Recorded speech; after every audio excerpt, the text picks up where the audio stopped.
Anchor is a Spotify-owned company that makes it easy for people to get into podcasts.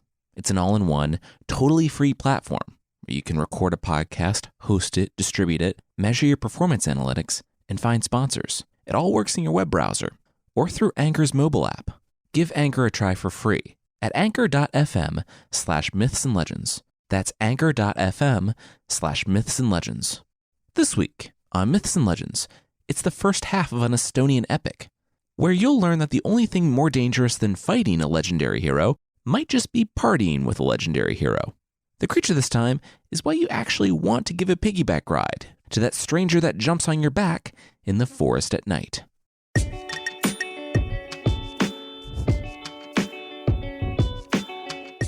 This is Myths and Legends, episode 150A, King Me.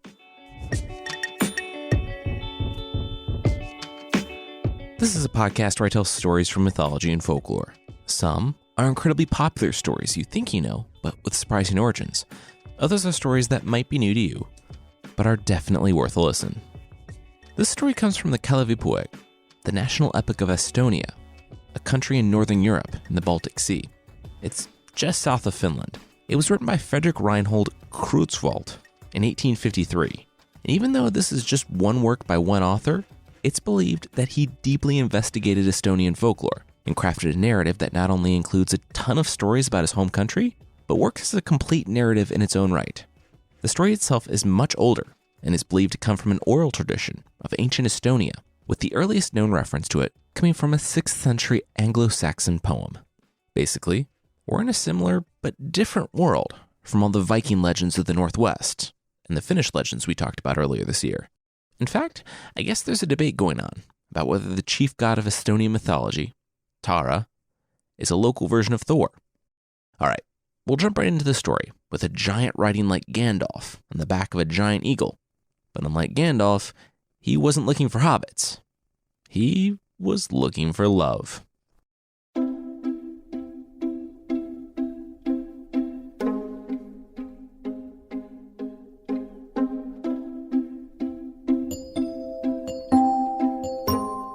The giant, Kalev, was riding on the back of his giant eagle, because when you have a giant eagle, why would you use anything else to go anywhere ever?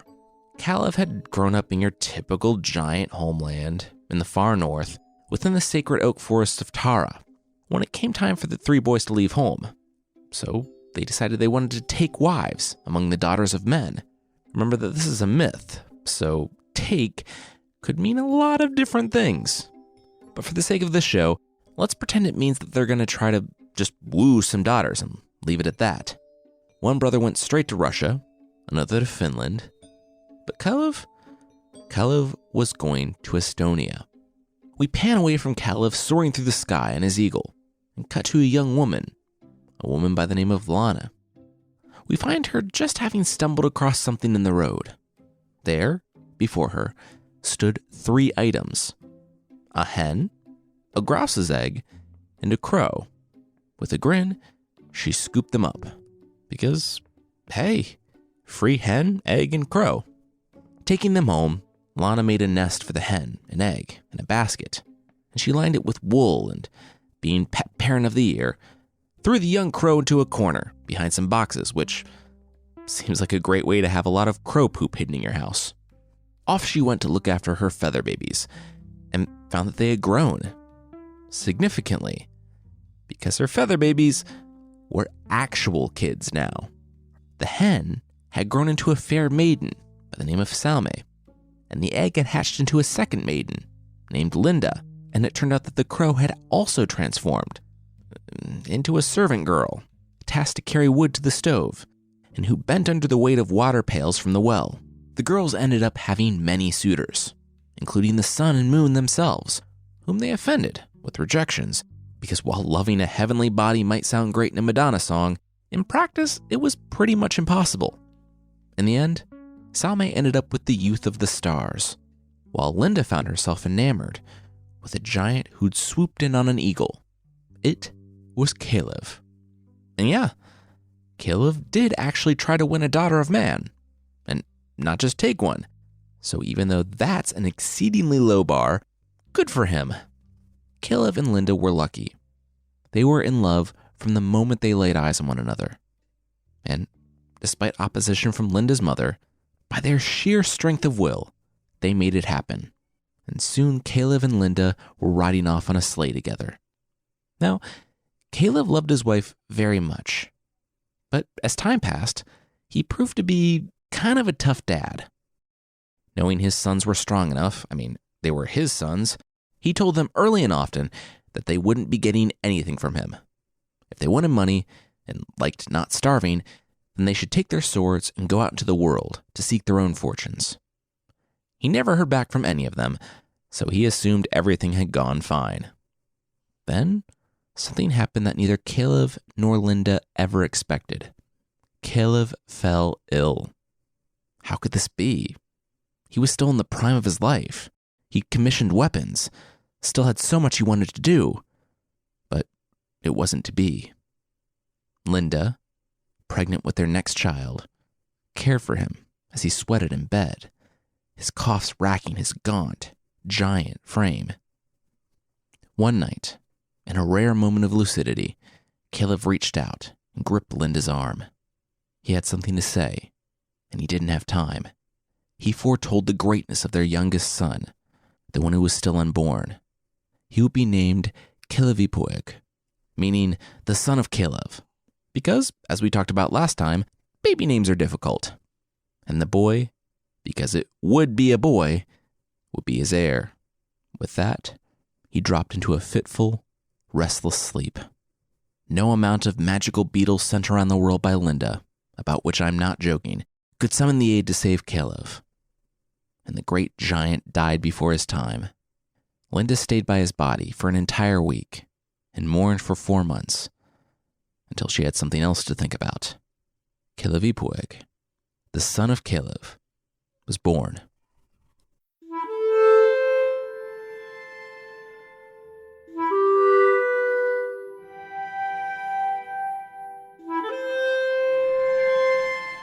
Kalevipoeg was different. Kalevipoeg was special. Kalevipoeg was just a nightmare. Seriously. At child number 3, Linda thought she had this whole thing down. But Kalevipoeg had literally been screaming for a month straight. Now, things were escalating. And yeah, you can escalate from a month-long temper tantrum because you can shred your clothes, kick your bed apart, and then roll around on the floor 1 month old, threatening anyone who tries to help you with the same kicks that splintered your pack and play. Such was the infancy of Kalevipoeg, and, despite a few setbacks, he grew into a strong boy that karate chopped rocks into the shapes of ducks and drakes when he wasn't sending the blocks he played with hurling across the country. Kalevipoeg was the only one left at home, so he found himself sneering at the constant barrage of suitors for his mother's hand. She didn't want anyone but Kalev, and he was gone. And since the man she loved was no more, she didn't want anyone.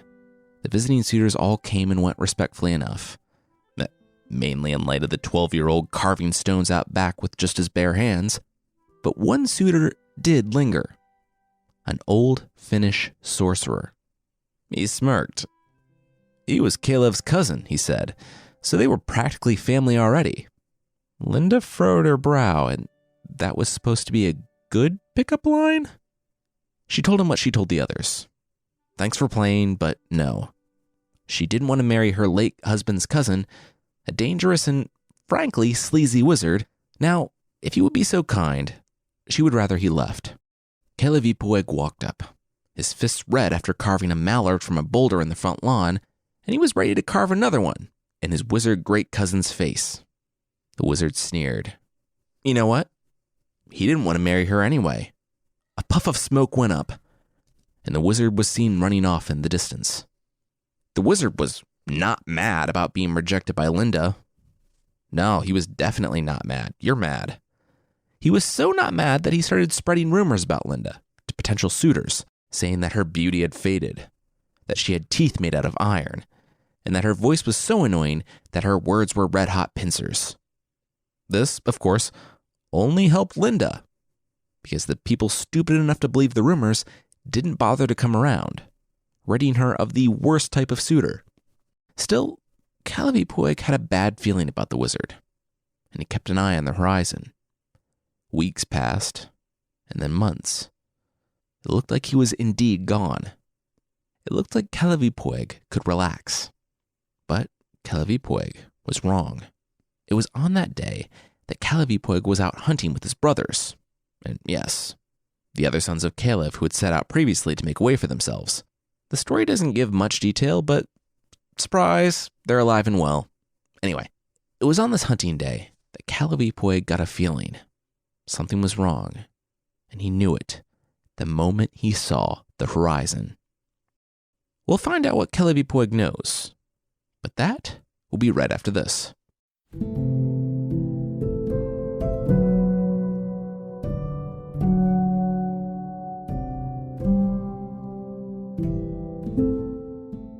There was no smoke. No smoke from the fire or kettle rose from the chimney. The door swung on its hinges. Kalevipoeg rode for the house, but the hearth was cold. He steeled himself, following the trail down to the beach. There, he saw deep gashes in the sand and a lock of black hair, the bloody scalp still attached to it. It was the wizard's. His mother had fought. She had fought, but she was still gone.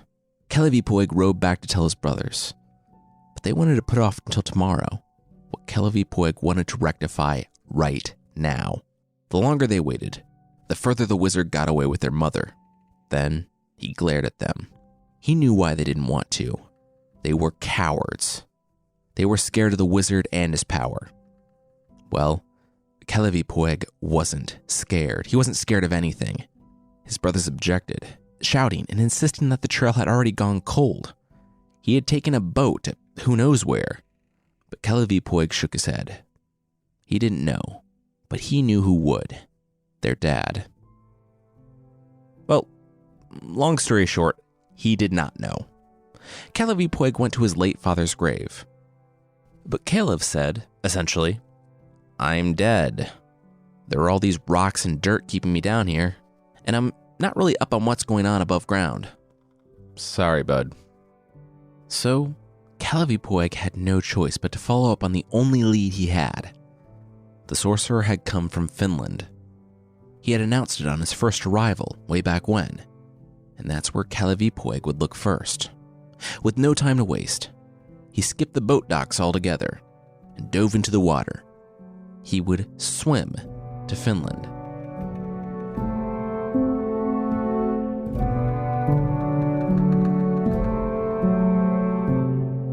There was always a chance that this single lead wouldn't pan out, but as Kalevipoeg neared the shorelines, what did he find? The wizard's boat. It was tied to a rock. Kalevipoeg's knuckles cracked as he made a fist. He was close. His mother would be safe. The wizard shook at the sight of Kalevipoeg thundering from the beach. And the wizard's magic must have worked the same for him as it did for Sun Wukong, because the wizard gripped a handful of feathers that he kept at his bosom, as we all do, and flung them at Kalevipoeg.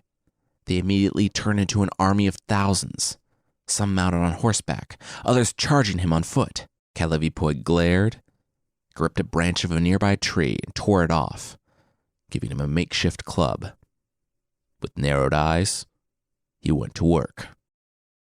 The story says that, after wading chest deep in blood, Kalevipoeg finally kicked the door open of the wizard's home, the blood pouring in like The Shining. From the back of the room, the wizard begged him, pleading. He said something about the thunder god taking her. But Kalevipoeg already knew that the more the wizard spoke, the more dangerous he became.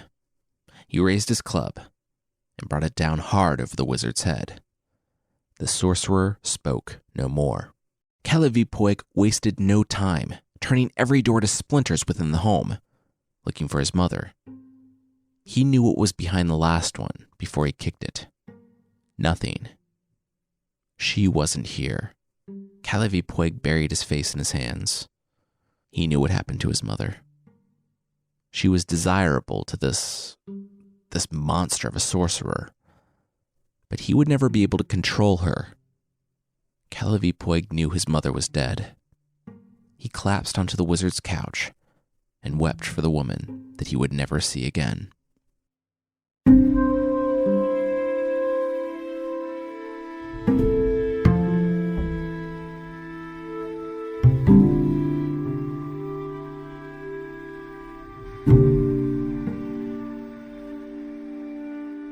In the morning, he awoke to a field full of feathers. The army was gone. He dragged the wizard out to the field. Food for the wolves or birds. Kalevipoeg didn't care which. For 2 days, Kalevipoeg mourned the obvious death of his mother, and on the third, he dragged himself down to the river, returned to the wizard's house, and burned it to the ground, so no memory of the man remained. Then he began making his way not south toward home, but north. There was a famous smith in Finland. Kalevipoeg decided that he'd been fighting with his fists for too long. He needed a sword, especially now that, with the queen gone, their land now sat without a ruler. 4 days later, Kalevipoeg arrived at the smithy. The man's sons were hard at work at the bellows and hammering out steel, but when Kalevipoeg approached, they stopped and looked up. Kalevipoeg shared that he was in need of a sword, and since I guess you don't become a legendary smith without the ability to spot once-in-a-generation heroes, the smith sent his sons to fetch his swords, as in all of them. The sons returned with, quote, swords by the armful. Kalevipoeg took the first sword he saw, bent it with his bare hands, and tossed it aside. Nope. Next. He grabbed another sword and swung it as hard as he could against the stone wall, where it shattered.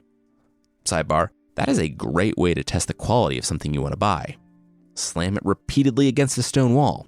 From oranges to iPads, it's a tried and true method, so go ahead and do it. Around sword 3 or 4, when the smithy saw Kalevipoeg wasn't slowing down, he intervened. We get it, Kalevipoeg. You're strong. He begged Kalevipoeg to stop smashing his inventory. If he was looking for the premium epic hero line of swords, why didn't he just ask? He had his 3 sons go to the cupboard to fetch the sword, and he waited. The 3 sons returned, jointly carrying a single sword and barely able to manage it themselves. They were straining under the weight. Kalevipoeg picked it up, swung it through the air, and then brought it down on the anvil, slicing it in half and bringing no damage to the sword. The smith stood there wide-eyed. Cool.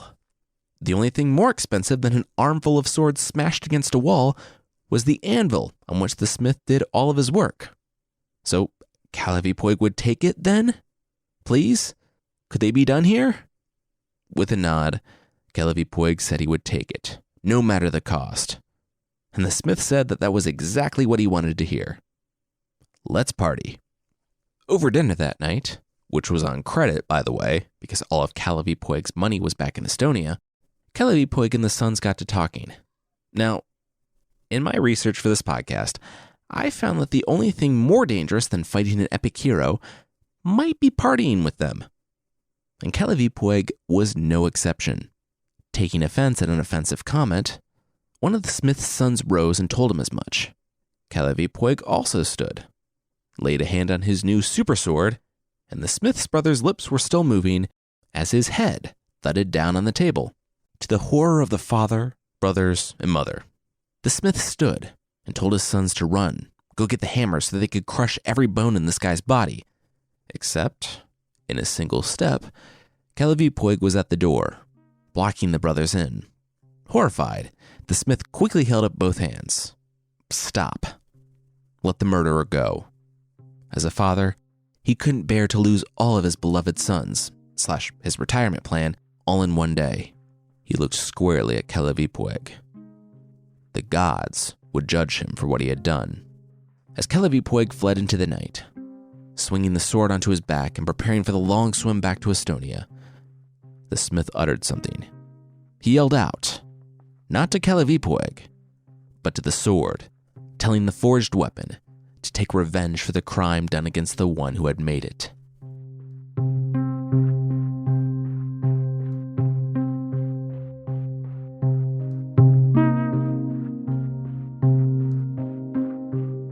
Kalevipoeg was, of course, so drunk that he not only didn't remember murdering the smith's son, but I guess it also caused retrograde drinking amnesia, because he didn't remember getting the sword or even what he was doing in this part of Finland at all.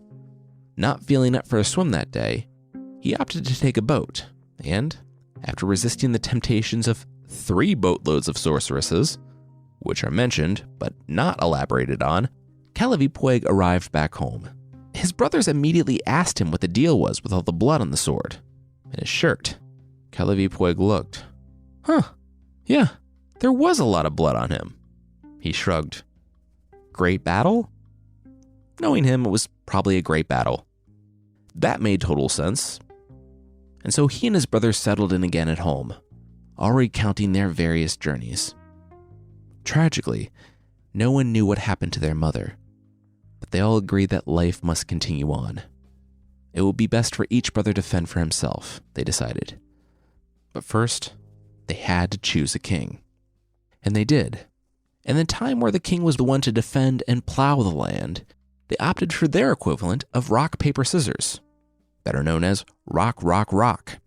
The rules were simple. Throw your rock in a lake, and the furthest rock made you king. And by rocks, I mean boulders the size of Volkswagens. It should come as no surprise that Kalevipoeg threw his boulder over the lake altogether, thus winning the throne without contest. Their time together had been short, and as he and his brothers parted amicably, Kalevipoeg turned and immediately went to work plowing the fields. He was so tired that he slept at his plow, and that night, his sleep was restless, and he dreamed that wolves were surrounding him, attacking his horse. He snapped awake and saw that his horse was dead. The dream had been maybe prophetic. Deciding to put his sword to work, he spent the next several days going through the woods, killing any wild animals he could find, broken up only by light naps. And when he finally circled back around home, he found a messenger waiting for him. The kingdom was at war. And yeah, as king, that was kind of his problem now.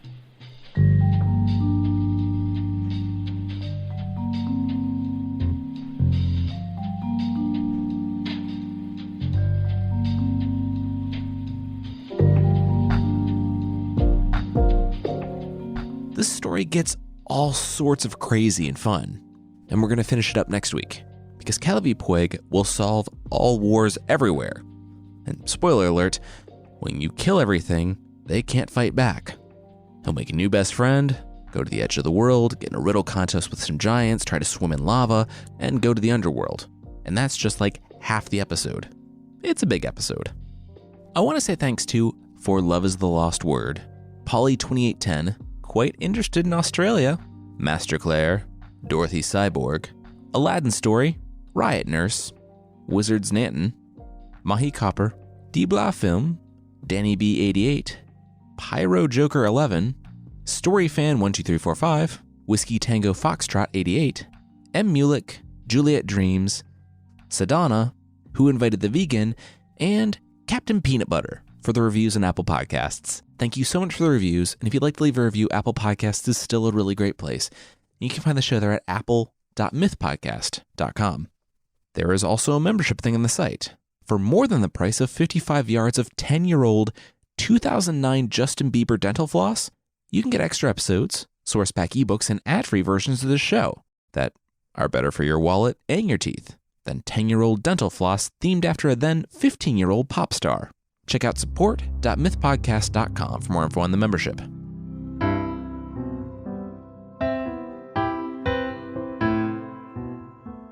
The creature this time is a vicious piggyback ride from Japan.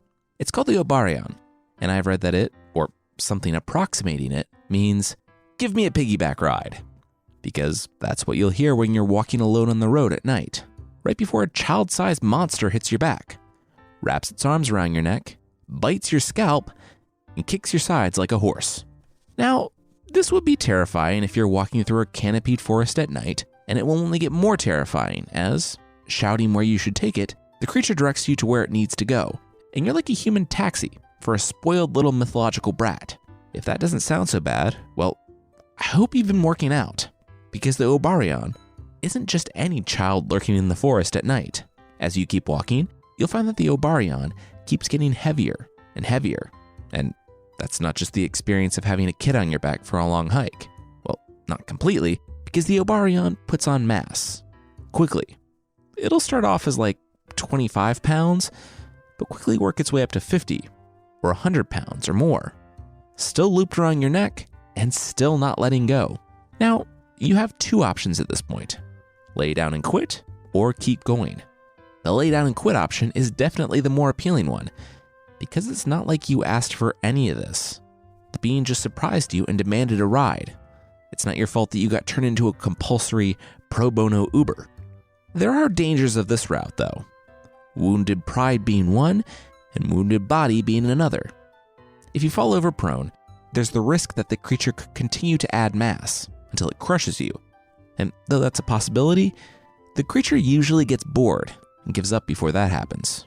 It'll keep biting your scalp and keep kicking, but when it sees that you're not going anywhere, it'll just hurl insults at you as it disappears into the forest, waiting for the next hapless traveler. You might be wondering, why give this thing a piggyback ride when all the ungrateful little punk does is kick you and bite your scalp? Well, as it turns out, you're not doing it for free. If you push through, even with the creature weighing into the hundreds of pounds and blood starting to trickle down from your scalp, and you make it to the Obarion's drop-off point, you'll find that, when you get there, the weight won't have disappeared, though the biting will have ceased. That's because, as payment for your services, the monster will have replaced itself with a bag of gold weighing as much as it did at the end. People have asked me to go deeper into the meaning behind some of these creatures and stories. And for this one, I was actually able to find a pretty interesting reading of the meaning behind the creature. Basically, it's children. It's saying that anyone who perseveres with children will prosper. That the selfish and demanding creature that latches onto you and becomes more work over time will eventually pay off. There's the kind of nice reading that raising children is rewarding in its own right, and that current difficulties are trivial when compared to actually raising a human being. But there's also the pragmatic, monetary reason. Remember the stories of Momotaro and the Inchai Samurai? Well, even if your kids don't go off to fight Oni and come back with wagons of gold, in ancient medieval Japan, they were still the people that were going to support you in your old age. So yeah, in any event, metaphorical or no, if you have a child, or if something jumps down onto your back demanding a piggyback ride in the middle of the dark forest at night, just see it through. Whether emotionally or monetarily, the benefits will likely outweigh the costs.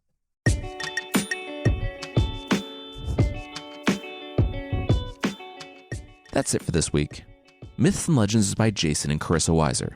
Our theme song is by the band Broke for Free, and the Creature of the Week music is by Steve Combs. There are links to even more music in the show notes, and I want to say thanks again to BetterHelp for sponsoring us this week. Whatever struggles you're facing, from depression and anxiety to trauma and grief, BetterHelp can connect you with a professional counselor in a safe and private online environment. It's so convenient. You can schedule secure video or phone sessions, as well as chat and text with your therapist. And anything you share is completely confidential. Best of all, it is a truly affordable option. Myths and Legends listeners even get 10% off your first month with the discount code LEGENDS. So why not get started? Simply go to betterhelp.com/legends and fill out a questionnaire to get matched with a counselor you'll love today. All right, thank you so much for listening, and I'll see you next time.